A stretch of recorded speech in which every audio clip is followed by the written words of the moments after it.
मुझे लगा था आज सब खत्म हो जाएगा।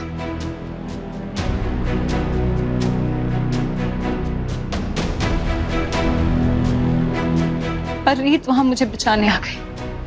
मैंने कैमरा सेट कर दिया। आप एक काम करिए, आप वहां जाकर छुप जाइए।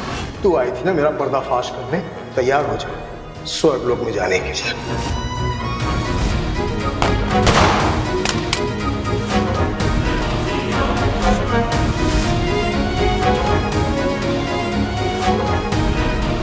शारदा,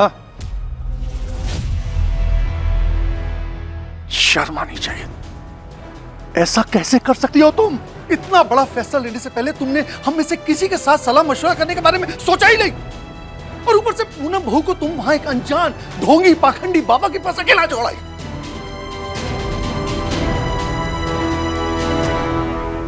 ये कौन सा पागलपन सवार हो गया तुम्हारे अंदर दादी बनने का? बच्चे के लिए किस हद तक गिरते जाओगी तुम?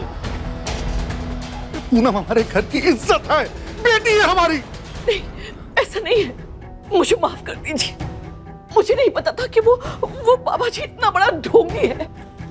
पता नहीं क्या हो गया है मुझे। ऐसा लगता है जैसे वो उन्नति के बच्चा खोने के बाद मेरे सर पे भूत सवार हो गया है।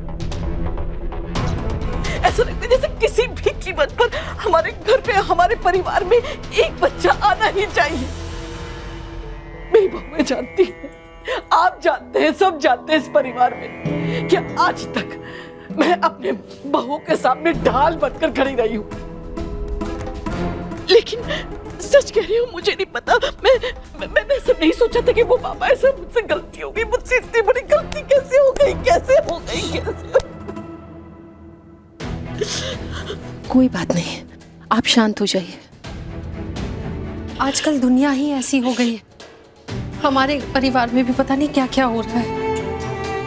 मुझे तो रूह कांप गई है ये सोचकर कि अगर वहाँ पूनम की मदद करने कोई समय पर नहीं पहुंचता तो पता नहीं पूनम के साथ क्या हो जाता। और कोई वहां नहीं पहुंचा मां, वहां रीत पहुंची थी, बिना कुछ सोचे, बिना अपनी जान की परवाह किए।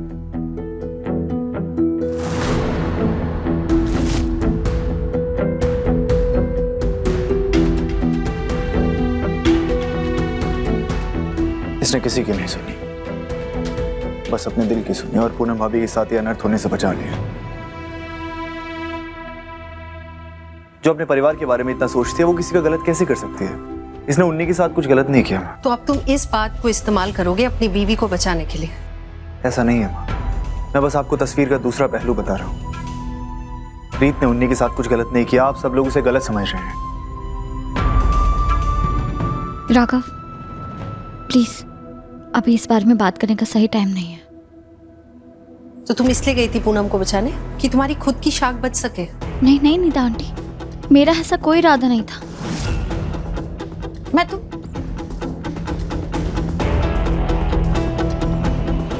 चलो, कुछ खोया तो कुछ पा भी लिया।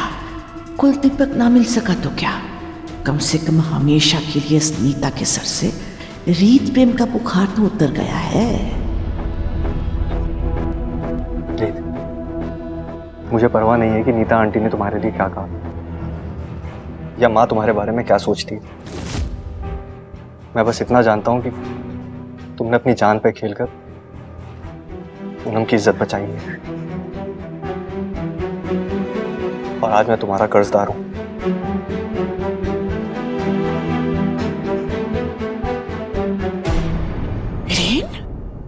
और आप माँ, सिर्फ इसलिए कि मैं आपकी इज्जत करता हूं इसका मतलब ये नहीं है कि आप मेरी बीवी की जान खतरे में डाल देंगे। आज के बाद पूनम के बारे में आप कोई भी निर्णय लेंगी वो मुझसे पूछ कर लेंगी। चलो पूनम, थक गई होगी तुम आराम कर लो।